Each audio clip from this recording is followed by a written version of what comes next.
Okay, so good evening to everyone. We will start now, even if we are still waiting for the accreditation of speakers. So we are waiting for this, but I think in the meanwhile we should start because it's quite late. So first of all, I would like to thank all the guests that have joined us here, because it's very important for us to hear these voices. So I will try to be very short in the introduction in order to leave more space to the voices that will speak about the situation. And for us, it was very important to give a stage to those voices, thinking about the silence that has been about these attacks on the mainstream medias.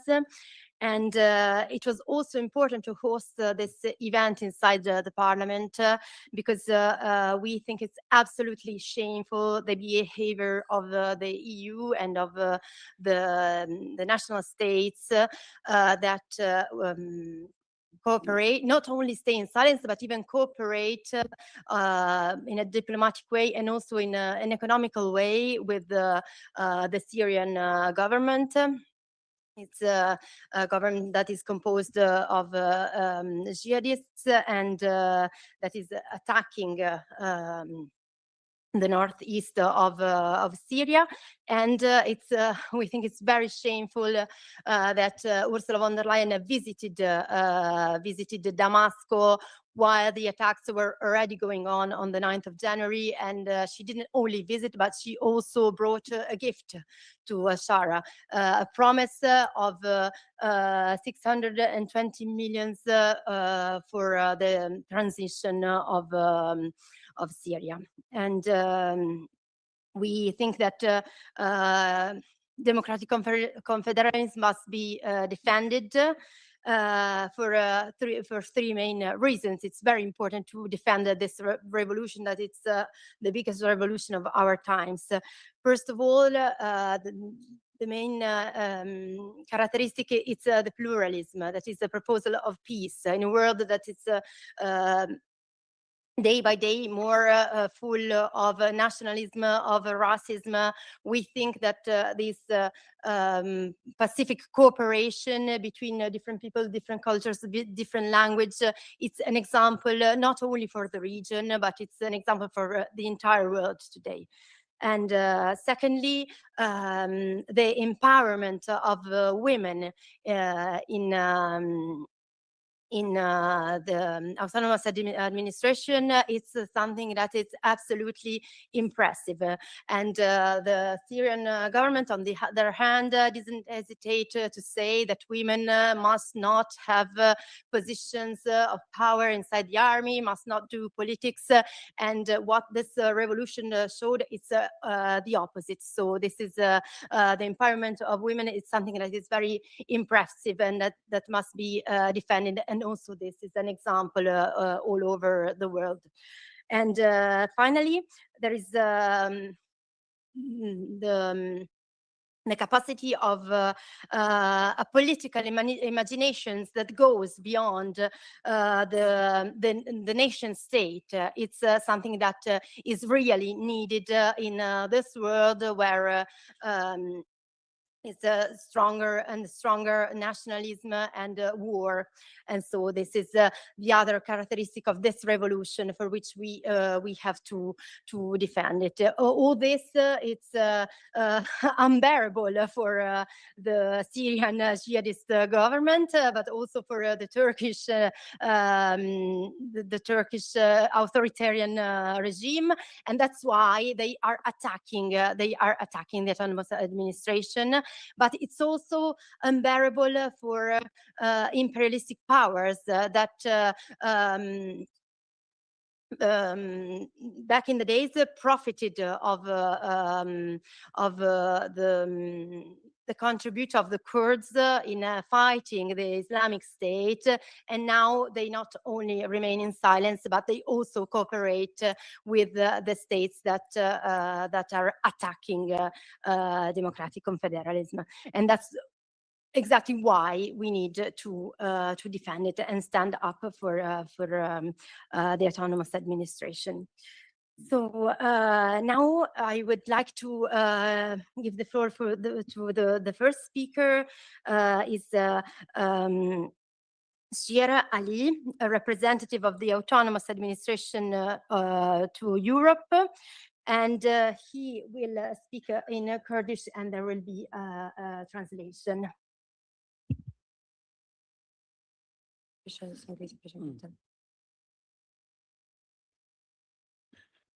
دما خوش به از نویم شیار علی از نونر خسریا دموکراتیک روجاوای کردستان سوریا اروپا.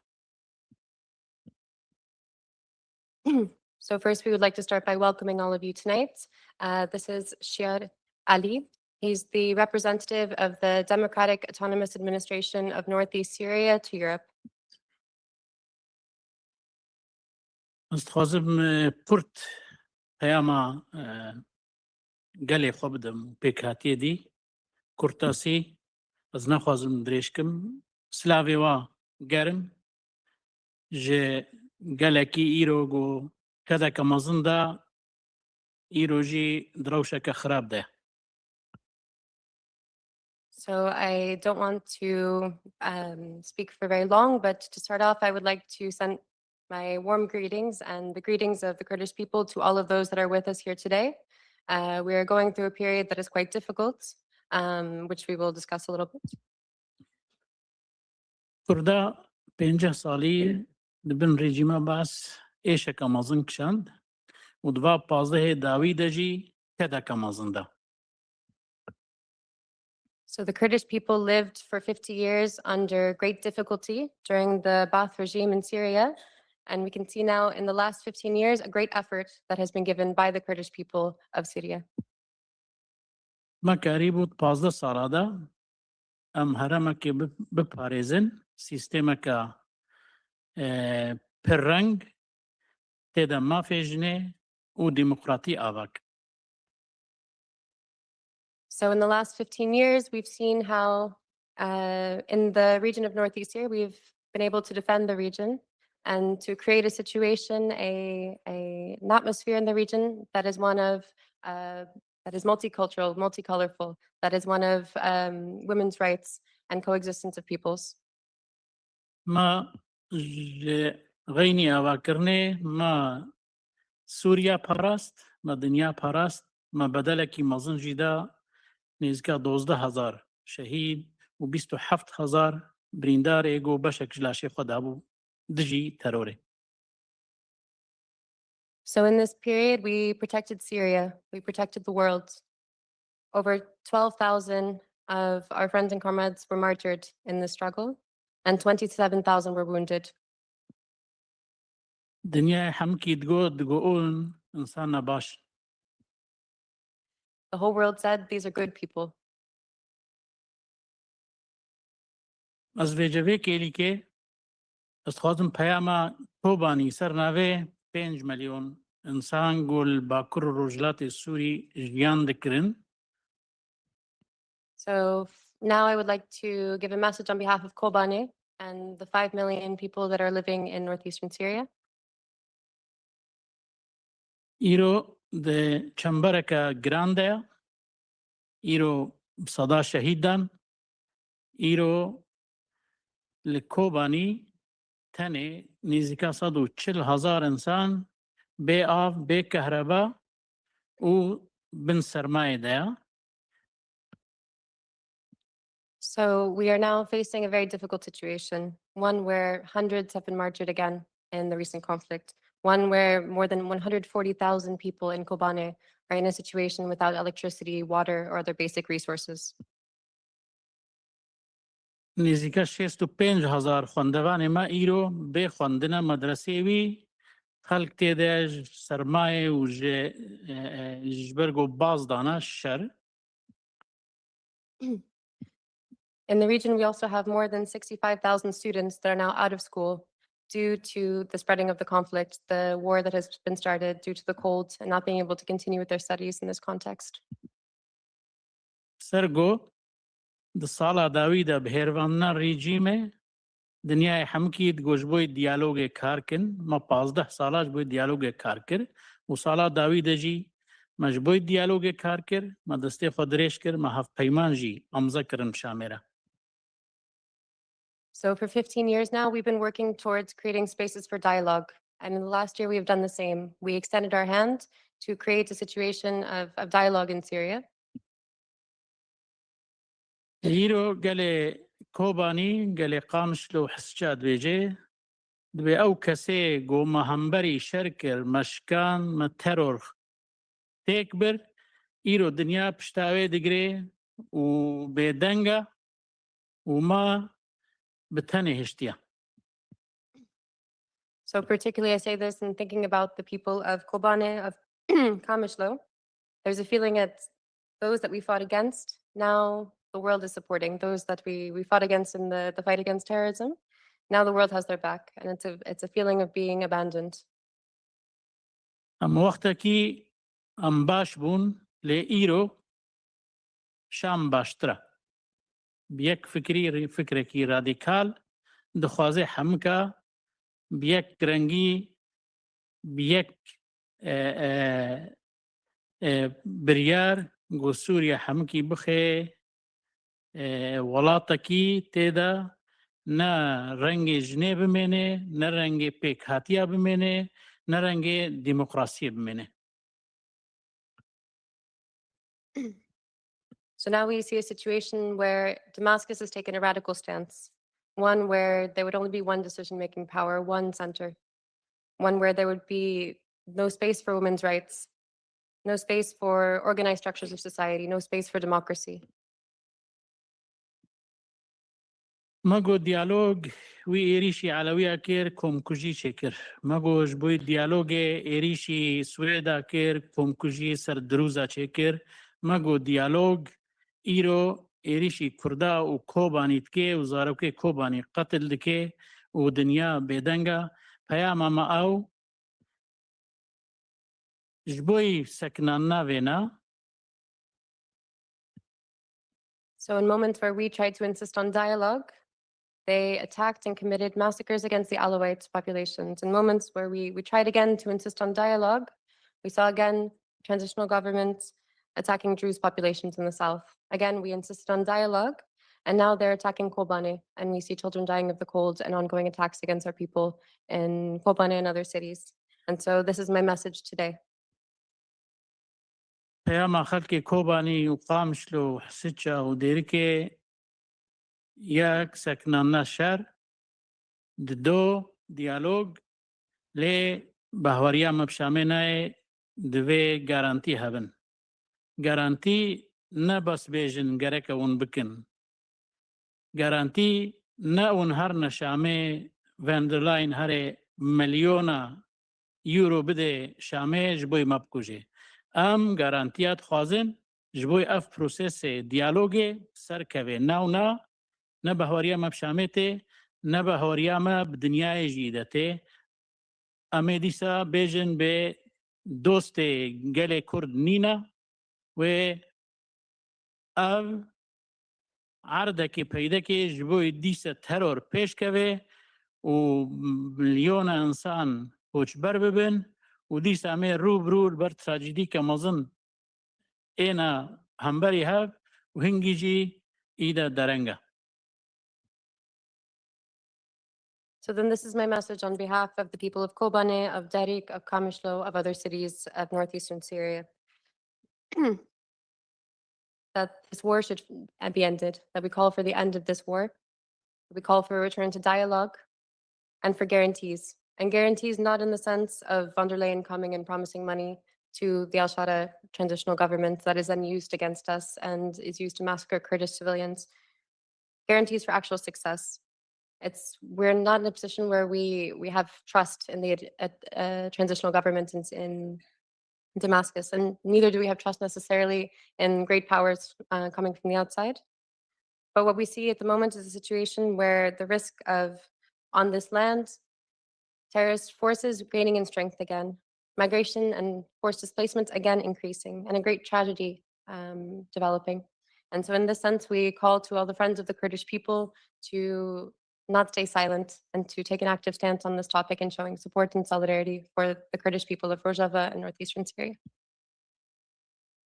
جبرويجي أفجه أم إيرو لي برجرينجا جورول بليزه هبونا وإيرو الفيرو ما جهداريت كن برجرينجا جون آري كاربن جبوي أف جينوسايد بسكنة جبوي سوريا كانوش حمل بيكاتيارا جبوي بروسيسكي سياسي جدي دس بيكي أسجارة كدي وحمس لاف دكم وسباسيتكم. So for this reason, the place that we're in today is important, that it takes an active stance in taking a decision and helping to bring about an end to this war. And we thank you all again for being here with us tonight to be able to have this discussion together and to insist on an end to this conflict so that we can find a peaceful solution through dialogue and one in the benefit of all of the peoples of Syria. Thank you.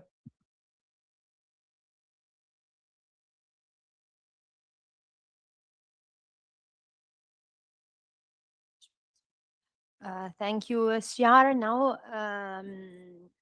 I introduce Özlem Demiral, who is an MEP from Die Linke.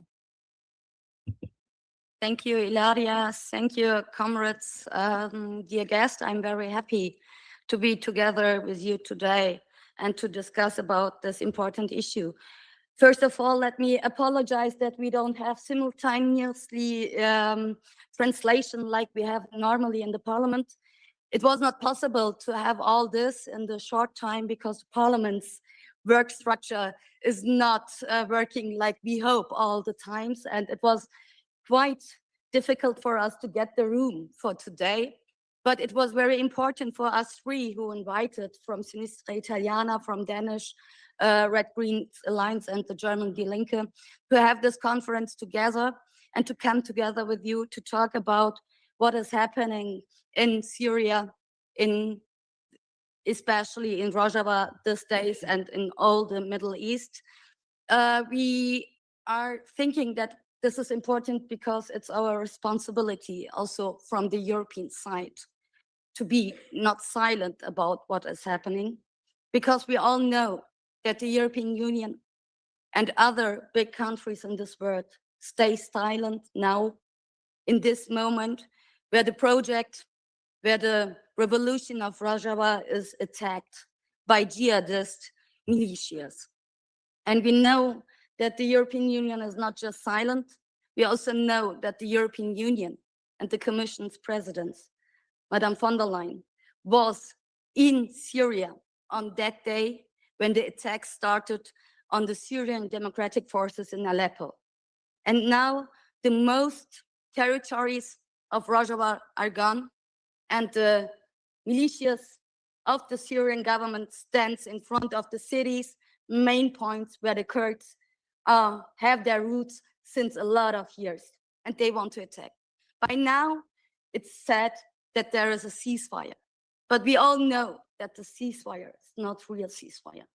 And there is always a situation where there are attacks, where there are people murdered. And what we call in this situation is that the troops should be withdrawn by now, immediately. It's not okay to say we have a ceasefire, but stand with the group there, stand.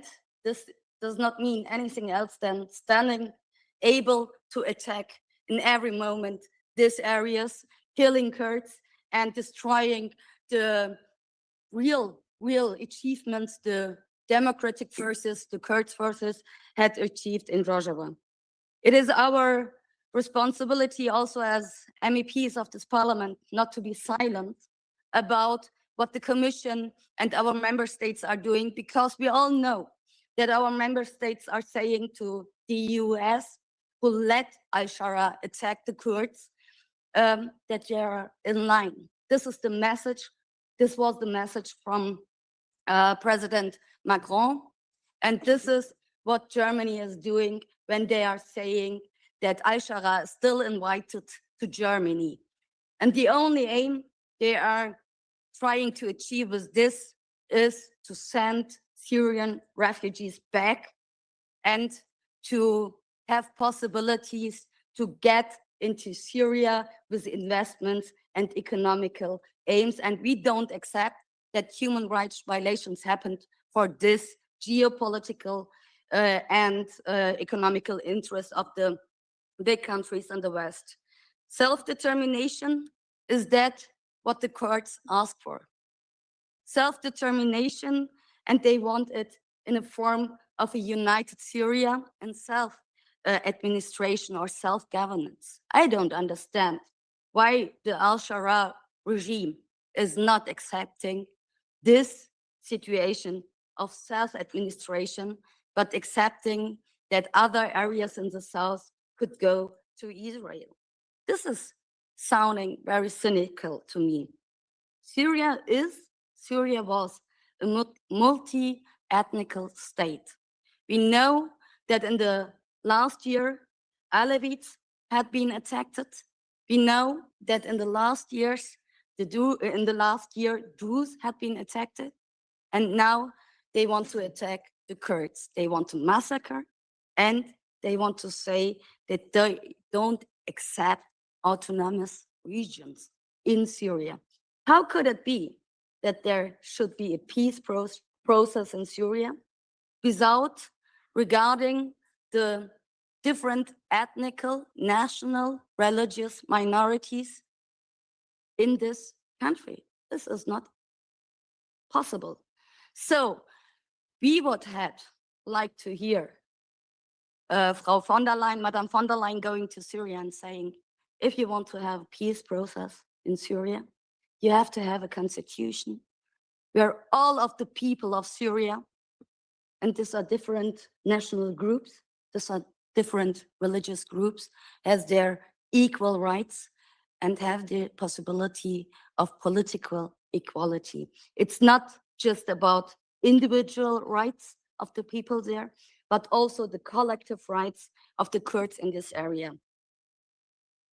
Dear friends, there you can find some reports built up by the Syrian Democratic Forces on the attacks on the last weeks and from the Kurdish National Congress, and I want to invite you to take this. Let me say, as someone who has also her roots, her family roots in Kurdistan, it is always like this that Kurdish people said one slogan, and the slogan was saying, Berhudan Giane. And Berhudan Giani meant for the Kurds in the past and also today that life can just happen through resistance. And this is what we are seeing now in Rojava. And I think it should be our aim from Europe to support this resistance and to make it clear to our governments that it's not acceptable, that they want to sell out the right of self-determination of the Kurds, the equal rights of every people of Syria for their own interests.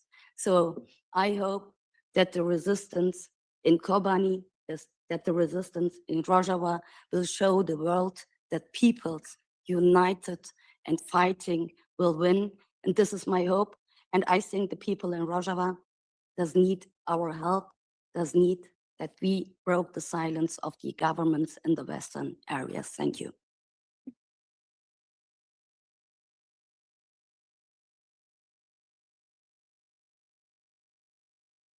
Thank you very much, Özlem.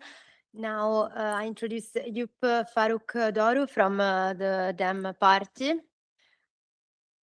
Merci beaucoup. Je voudrais aussi remercier nos députés qui sont présents aussi du Parlement européen qui ont fait possible de réunir cette réunion, de parler de la situation dans cette région.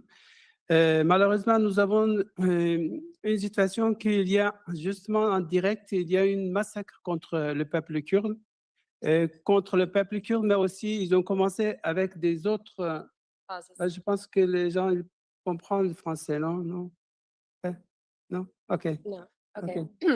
So to translate, yeah, so to start off by thanking first the deputies for organizing this meeting here today and for their words as well. It's something that we find very important. And what we see at the moment happening is massacres against Kurdish populations in the north and east of Syria.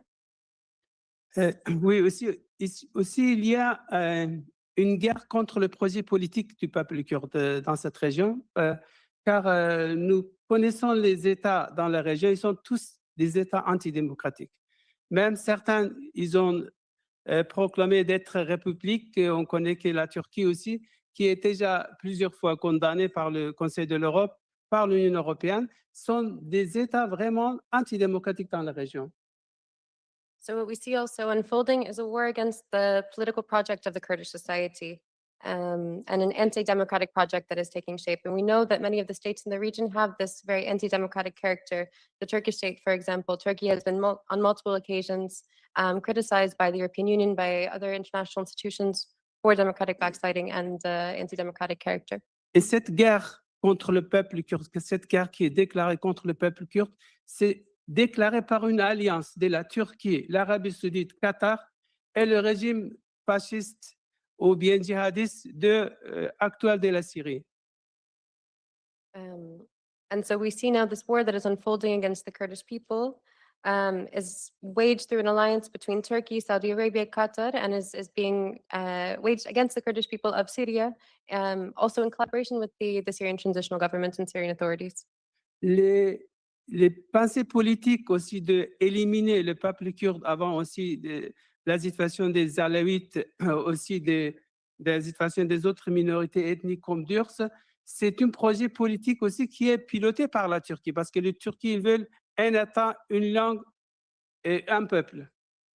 So this political project of the elimination of the Kurdish people, like what we've seen in terms of massacres of the Alawites and other minorities in Syria, is one that is very much piloted by Turkey in its approach of having one state, one nation, one ethnicity, one religion. La méthode d'isolation que nous connaissons aussi, les massacres qu'ils ont fait contre notre ville de Afrin, couper l'eau, couper l'électricité, isoler toute la population d'une façon de condamner à la mort et devant la presse internationale. Malheureusement, nous sommes en train de revivre cette situation de nouveau dans la région de Kobane et de Kamshlo.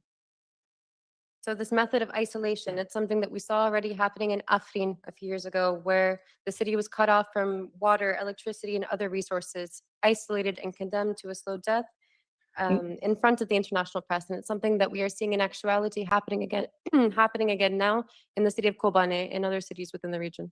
Donc moi, je représente un parti politique qui est quand même troisième force politique en Turquie, qui est la première force dans la région du Kurdistan. Mais nous avons essayé des manifestations de protester cette situation inhumaine. Et il y a plusieurs de nos députés, ils ont été agressés. Il y a des gens qui ont été arrêtés, torturés devant les médias turcs. Et ça, c'est cette situation politique actuelle dans laquelle on vit en Turquie actuellement. So our colleague here represents the Dem Party, which is the third largest political party in Turkey. It's the largest political force within Kurdish regions in Turkey and what we talk about as North Kurdistan. And if we look in the last days, there's been multiple demonstrations organized where our deputies also have been harassed, where people have experienced torture at the hands of the authorities, and all of this in front of the Turkish media and international press. Donc, je pense qu'il y a deux projets politiques dans la région. L'une qui est celle aussi pilotée par les Kurdes, par les minorités ethniques et tous les peuples qui vivent dans cette région. C'est un projet de la démocratie, c'est un projet qui aussi regarde la liberté des femmes, la liberté de tous les peuples qui vivent dans cette région, aux peuples minorisés, comme on peut dire, parce que moi, je n'aime pas de nommer minorités ethniques, ce sont des peuples qui sont minorisés, mais aussi, c'est deux projets politiques que nous l'appelons démocratie locale ou démocratie directe ou confédéralisme démocratique. Contre ce projet, il y a le projet de Sharia qui veut créer un système de Sharia qui est soutenu par la Turquie. Donc, l'Europe doit décider à quel projet politique doit soutenir. Merci.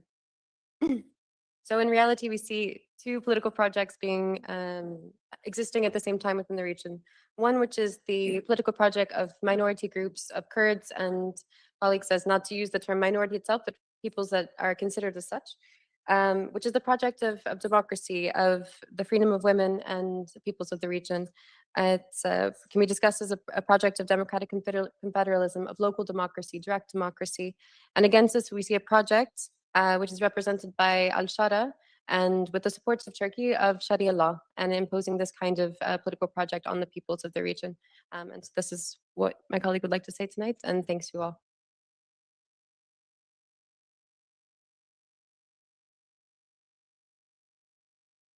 Thank you very much, Yup. Now I introduce Sinan Öğlen, Foreign Relations Commission of Kurdistan National Congress. Thank you very much. Yes, actually, to begin with, is dear very great friends, comrades, partners in solidarity, and very great friends from Sinistra Italia, dear Ilaria, dear Özlem of Die Linke, and this dear Pierre.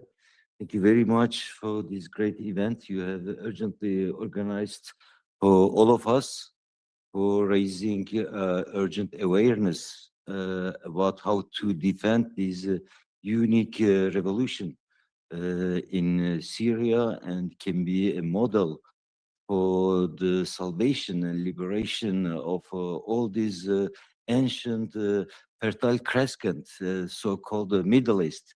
That's why it's very important to be with each other together here.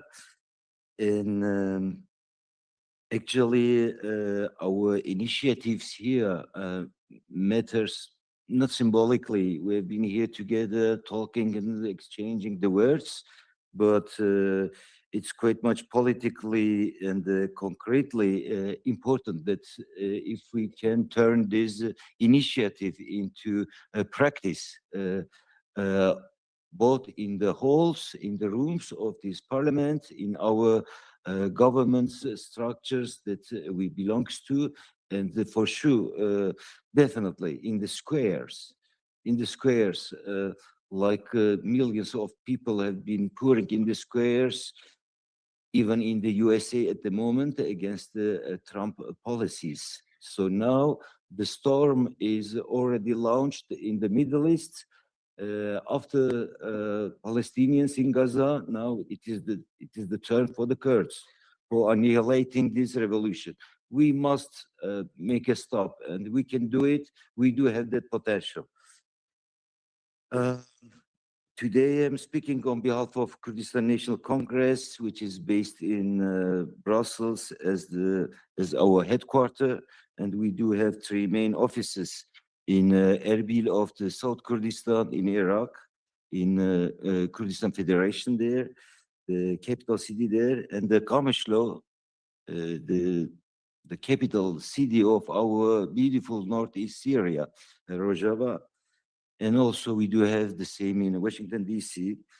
That's why I can speak on behalf of a very broad spectrum of Kurdish political parties here, organizations, independent figures from all parts of Kurdistan, and this huge Kurdish diaspora. We gathered here urgently today, 27 January in EU Parliament, because what's unfolding in Western Kurdistan and Rojava is not a temporary escalation, it's an existential threat, which can very quickly and easily turn into a genocide.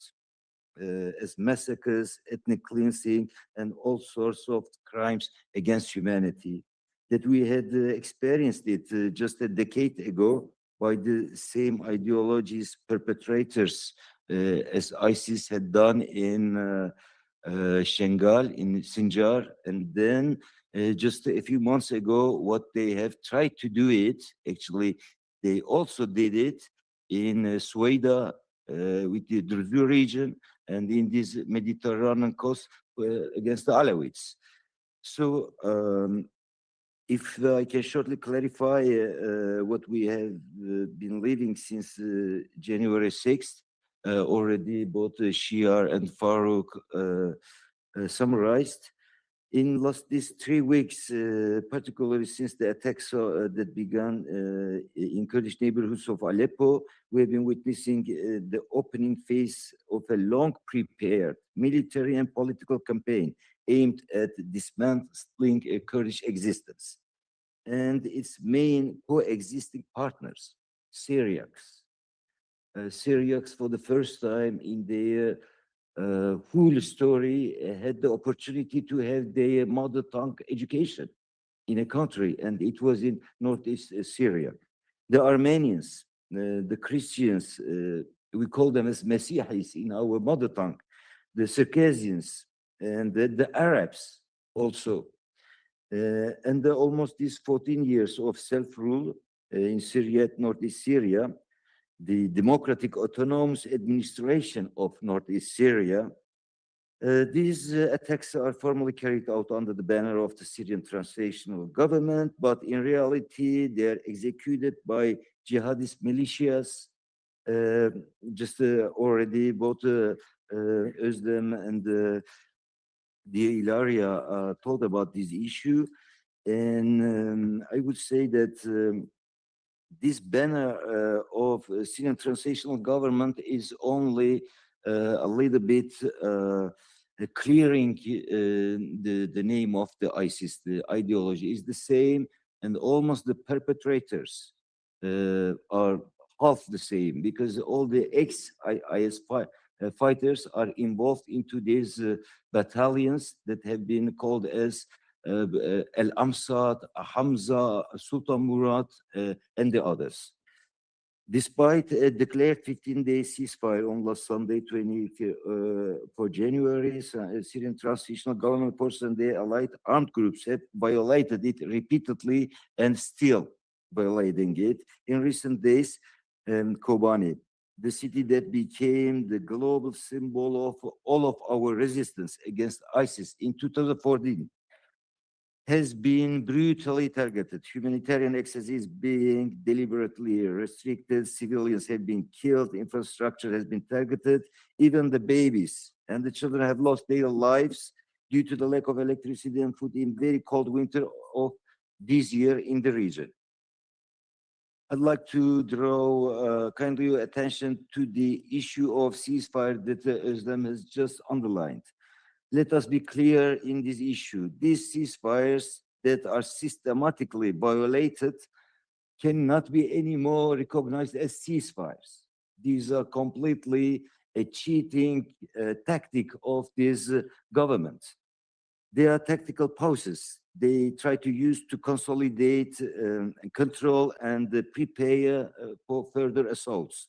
And what we have heard from the field, the whole borders of Kurdish majority regions have been filled with the tanks, artilleries, and tens of thousands of Syrian National Army fighters who are pro-ISIS militias, and the professional Turkish Army's special forces, and with their drones. Very dear comrades, please allow me to remind this respectful audience and the parliament again about Kobani of 2014. Kobani was liberated by the Kurdish people, the women, and the beautiful sons and daughters, the beautiful souls of this nation who had been resisting for at least a century. By the resistance, YPG and YPJ, the units of the Defense for the People and for the Women, but also with the support of great internationalist fighters and with the decisive air support of anti-ISIS coalition led by the United States during the Obama administration. From October 2014 to January 2015, Kobani became a turning point, proving the world that ISIS could be defeated by our joint forces. Today, almost the same date, Kobani is once again under a severe siege. It is a bitter irony that this time the attacks come from forces operating under the name of the so-called Syrian Transitional Government, backed by the Turkish state, recognized by the European Union, Commission, Council of Europe, USA, all this democratic Western globe. And we know that this government is composed with a part of former ISIS fighters, which has been rebranded and recycled under the name of STG. The same Turkish state that watched and indirectly at that time supported ISIS besieged Kobani in 2014, today is directly providing the drones, the weapons, the logistics, and the political and military cover to the forces attempting to annihilate the very city that symbolized the defeat of ISIS. This is tragic. This is quite much absurd.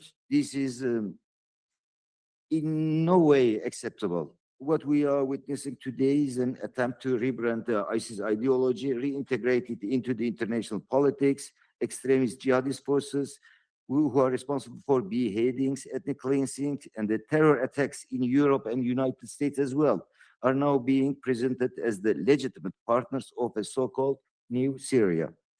They are the same forces that attacked Paris, Brussels, Berlin, London, and New York. And they're not a regional problem.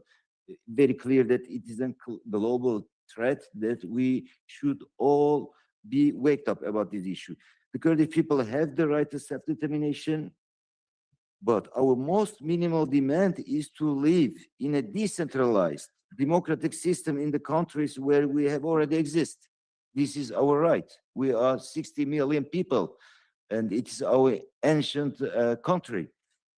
That's why the imprisoned Kurdish leader, Mr. Abdullah Öcalan, who has been imprisoned for 27 years, declared a peace manifesto on last February and dissolved the armed struggle organization for opening a door on the democratic negotiation, leading in Turkey and Syria and Iraq and Iran as well. Thus, the Kurds, with all its their diversified groups, may able to live freely and in their homeland, the land of the Kurdistan, even without touching the official borders and the states.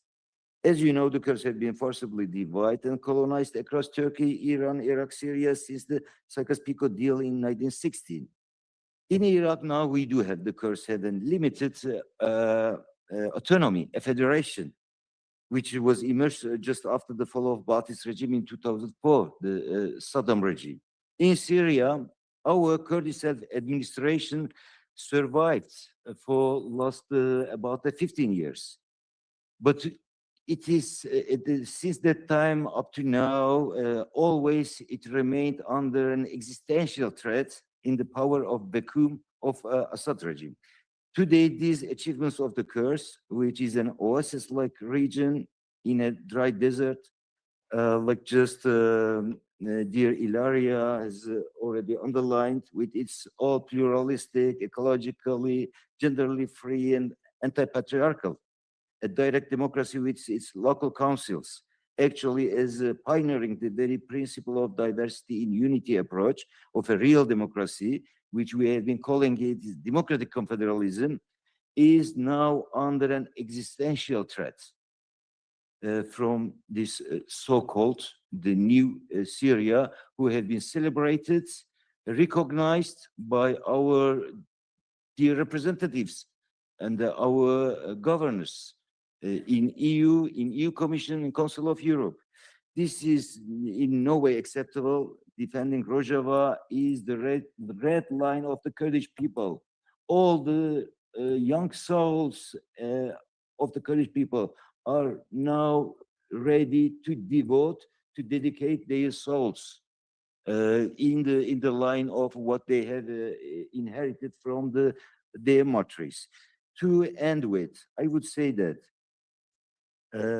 in all four parts of Kurdistan, millions of people now are in the squares. They have been protesting this duplicity of the Western power structure. It cannot, in this way, never be accepted. That's why we are here today. Even the women have been braiding their hairs symbolically in order to raise awareness about how this Syrian government can be the same with ISIS had done against the Kurdish women. And for defending this women-led revolution, very respectful audience, these are our demands. I'd like to just shortly share with you.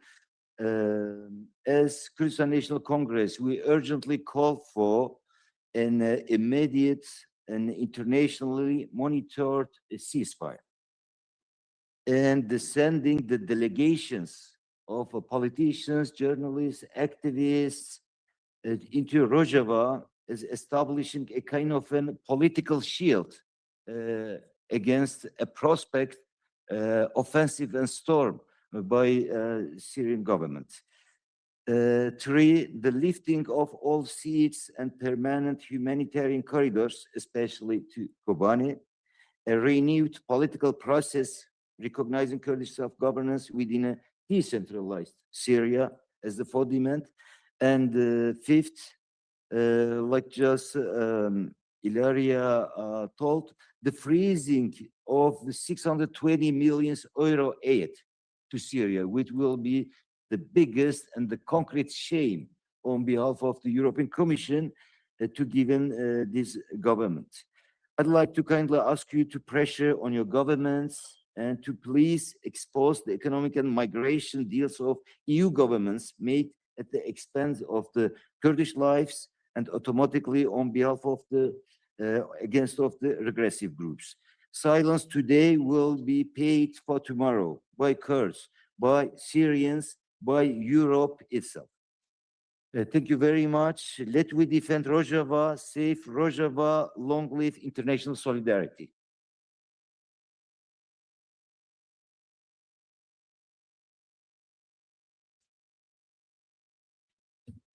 Thank you very much, Sinan. Since it's already quite late, I would ask the speakers not to make interventions too long because there are still a lot of speakers who have to take the floor. Now I give the floor to Per Clausen, MEP from Henslisten and chair of the Kurdish Friendship Group. Thank you very much. I'm very happy to be together with you because what's happening in Rojava is beyond comprehension. It's a textbook example of how the great powers betray the people who have gone through fire to defend human dignity and democracy. Rojava has been a thorn in the side of autocrats and jihadists across the region.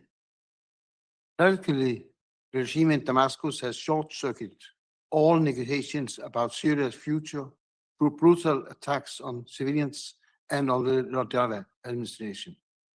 This is happening with the direct support or the deafening silence of the world's major powers. Let me be clear, there is no ceasefire. There is a constant attacks on Rojava. Militias operating on a government command are abusing civilians and driving tens of thousands from their homes. This cannot be right. We must all act and pressure the international community to intervene and stop these atrocities against minorities. The European Union must suspend all promised assistance to the regime until these attacks cease, and they must cease now. Aid can be resumed only when genuine negotiations for a peaceful and democratic system are restarted. The regime in Damascus must also act against the Turkish-backed militias that are ravaging Kobani and Afrin. The EU must use every diplomatic tool at its disposal to pressure not only the Damascus regime, but also the Turkish state to end the attacks on the Kurds and on Rojava. Right now, this is about stopping the massacre of civilians and ending the abuse of detainees, especially women, who are being punished for their role in the fight against ISIS. Sadly, the great powers are playing a destructive role at this moment. Therefore, the rest of us must do everything in our power to bring about a real ceasefire and to reopen the path to genuine negotiations about a democratic Syria. Thank you.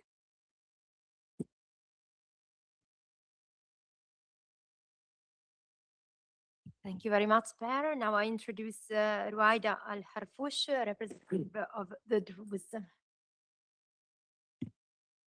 Thank you. Thank you for being here.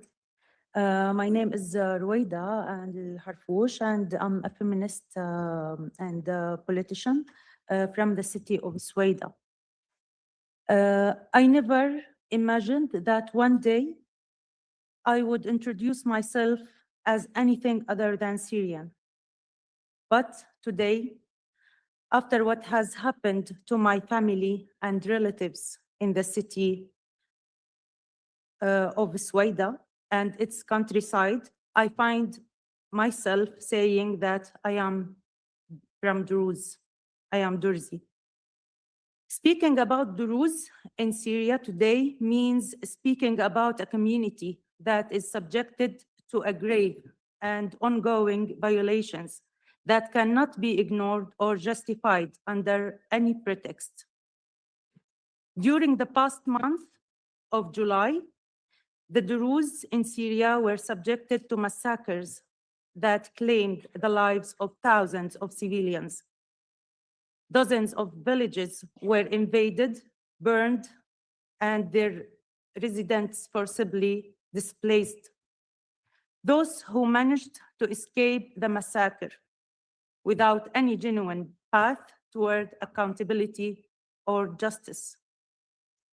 To this day, those responsible for these crimes have not been brought to trial, which has enriched a climate of impunity and opened the door to the repetition of violations.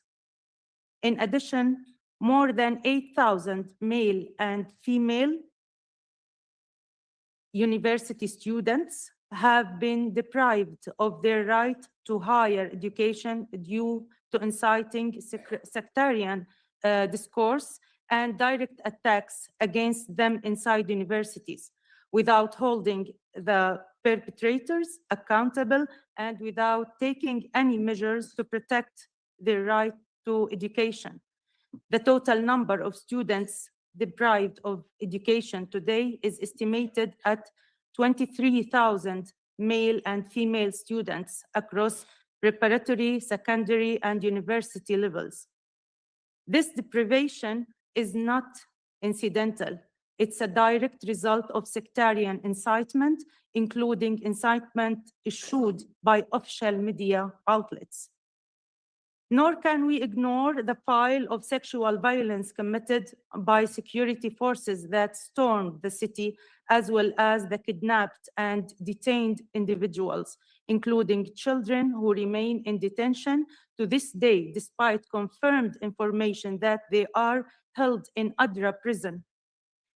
The authorities have not acknowledged their detention, and there also no clear legal framework for their arrest. On the humanitarian and living level, thank you. The people of Suwaida are living under harsh conditions: electricity cuts, lack of communication services, and the collapse of basic services. Despite this, the area continues to be subjected to shelling and repeated violations of the ceasefire. Just yesterday, random artillery shells fell on Suwaida, and the drones were flying over the area, posing a direct threat to civilian women and men. In light of this reality, the people of Suwaida have lost the trust in this authority and are demanding federalism as a peaceful political option. This is despite the extent of a petition signed by the people of Suwaida demanding the right to self-determination, with the aim of protecting civilians, ensuring the management of their local affairs, and preventing the recurrence of the massacres and violations against them. Stability or peace cannot be achieved without holding those responsible for massacres accountable under the international supervision, because it is unacceptable for the authority to be both adversary and the judge at the same time. We have already witnessed clear injustice in the report of the Special Investigative Committee on the coastal massacres. Nor can stability be achieved without stopping sectarian incitement, prosecuting those responsible for it, and ensuring the protection of civilians from shelling and violations. I would like also to draw attention to the suffering of the heroic city of Kobani, which defeated ISIS and became a legend through its victory over it, only for ISIS to now, or until now, be allowed to return and besiege it once again. Its people are suffering just as the people of Asweda suffered from the suffocating siege imposed on extremists or imposed by extremists. Just days ago, 4 children died from cold and hunger, and massacre was committed in Kharab Ashik, aimed or amid IDEA denial and deployment of soldiers to obscure the tragic reality there. We issue an urgent call: save Kobani, don't abandon it. Do not abandon the Syrian democratic forces. Syria will be broken in the face of extremists' expansion, and with it all democratic forces in Syria will be broken. I remember when security forces entered Asweda and asked civilians, "Are you Druze or Sunni?" The same question that was repeated on the coast, "Are you Alawi or Sunni?" Because if he is Sunni, they will not kill, but if he is Durzi or she is Durzi, we will kill. Same for Alawis, and now they are asking the same questions for people in Al Jazeera, for Kurds in Syria. Are you Arabic or Kurdish? To know if they will kill them or not. I ask myself, how can a stable state be built with such practices? My message to the international community: we understand your interest, but stability cannot be built on destruction. With this extremist authority in power, there is no salvation for the Syria that we know or we dream of. I affirm that Syria has not been liberated. It is instead heading toward Islamization and religious extremism, unless international resolutions are implemented and a genuine political transition is achieved based on spirit of UN Security Council Resolution 2254 and Resolution 2799 to build a constitution that guarantees the right for all and ensure true participation for all components of Syrian security. Thank you.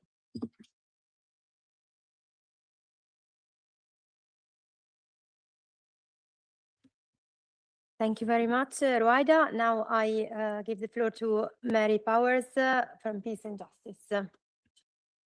Thank you. And thank you once again to the MEPs that organized today's meeting. Really, it's crucial, and it's been an amazing opportunity to bring together different voices on this topic to talk about the importance of standing in solidarity with the Kurdish people in Rojava in northeastern Syria.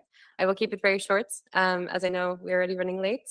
And I just want to say that truly we are living through a decisive moment. I think this is a phrase that gets used a lot, but to recognize the importance of the moment that we are in. As one of our colleagues said, we are seeing the emergence or living in a time of 2 competing political projects. One that is based on the recognition rights of minorities, of local democracy, of democratic confederalism, of women's liberation, and another that seeks to take away many of these basic principles. No, one that is grounded in a denial of all of these things, one that is represented in a centralized state, a fundamentalist approach that is very much contrary to actually the the ethnic, the political, the religious makeup of the region itself, and denying this reality in a very aggressive way. One thing that I think is important to note is that the attacks that we see on Rojava and northeastern Syria at the moment are existential in nature. No, we're talking about communities that have been in resistance for 15 years and longer. Communities that have put up a struggle not only for the defense of this territory, but against forces of ISIS, forces that threaten the world more broadly speaking. And so what is at risk now is these communities themselves, but also the continuation of the struggle of democratic confederalism and an insistence on the possibility for a different way of living, one that is not bound up in the crisis that we find ourselves embroiled in Europe of nation states, of capitalism, and all of these things. And I think in Europe here, we have a very specific responsibility also. No, the colleagues mentioned how on the day where the heaviest fighting was happening in Aleppo against civilian neighborhoods, where you had forces affiliated with the central government shelling civilian areas, hospitals, places where there were children, schools. You have Ursula von der Leyen, the head of the commission, going and speaking with al-Shara and promising 620 million euros and a political partnership. And so for us that are here in Europe, there's a responsibility there. No, of seeing how we, in our local contexts, we organize in support, how we put pressure on our governments from the local level to the European level to be able to be a voice against this. No, to stand in solidarity with Kurds in Rojava and throughout the broader region, and to play our part within this. No, and it's something that, of course, happens in many different ways at the same time, whether it's in grassroots organizing, whether it's supporting in organizing humanitarian assistance, as we see that there's a massive humanitarian crisis also unfolding. It's something where we can all play our part, I think, in a way. And it's something that I would invite all of us here to leave this meeting today with this conviction to say, okay, how do we take this from a space of discussion towards action and defend this revolution that has been going on now for so long in Rojava, and to stand in solidarity with the Kurds. Thank you.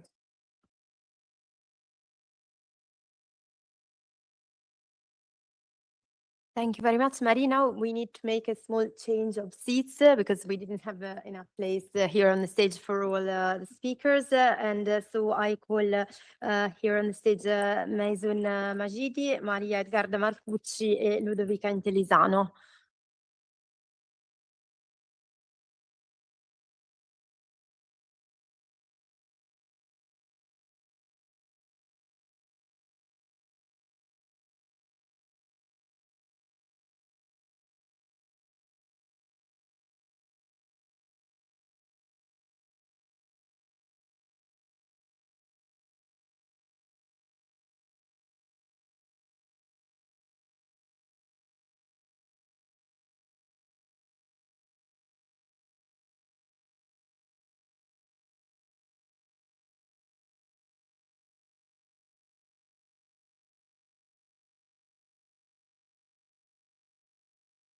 So now I give the floor to Maysoon Majidi, political refugee in Italy and from Associazione Tradita.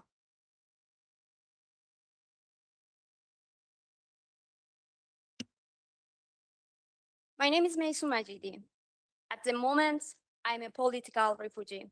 I spent 302 days in Italian prisons, accused of something that was never proven, giving water and food to refugees at sea.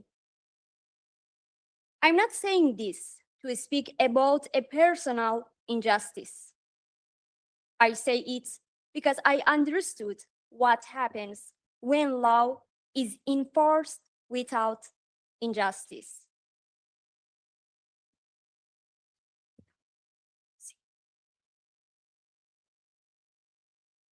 And politics makes decisions without accountability. This is how legal violence is produced. I come from Kurdistan, a land not divided by civil war, but by political decisions, divided into 4 parts.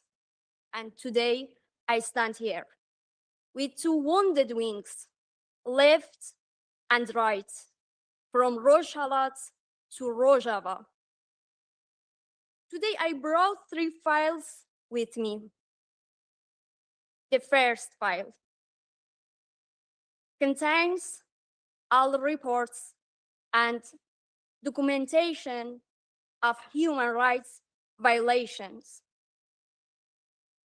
from execution and torture to genocide and sexual violence, from internet shutdowns and communication blackouts to systematic repression. These documents grow every day. This file is too heavy to be opened in the time of the meeting. Not because it is unimportant, but because these crimes have been documented for years and are known to everyone. The second file concerns systematic project of structural interests, oil, water, internet, technology, weapons. This is where real politics takes place, but this file is classified. We do not have access to it, and we are not allowed to have access to it. The third file is the Kurdish case, a case that is no longer only the subject of human rights reports, but one that has been actively kept in suspension within decision-making institution for years. Kurdish question, status pending.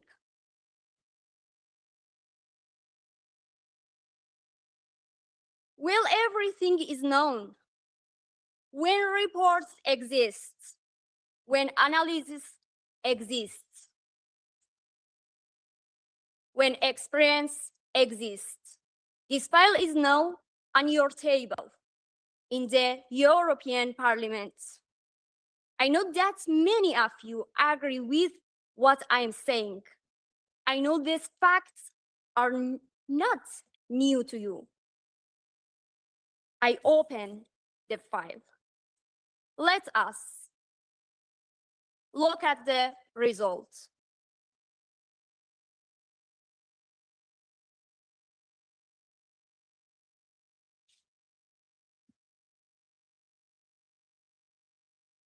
This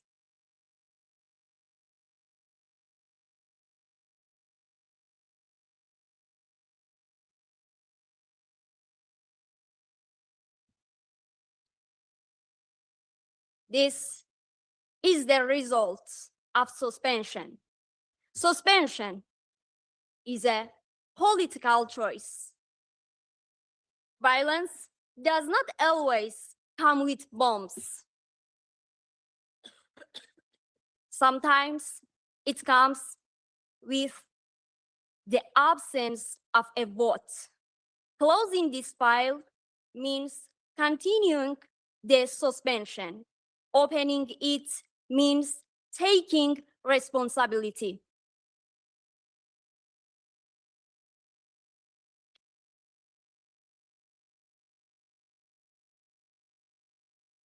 Thank you very much, Maysoon.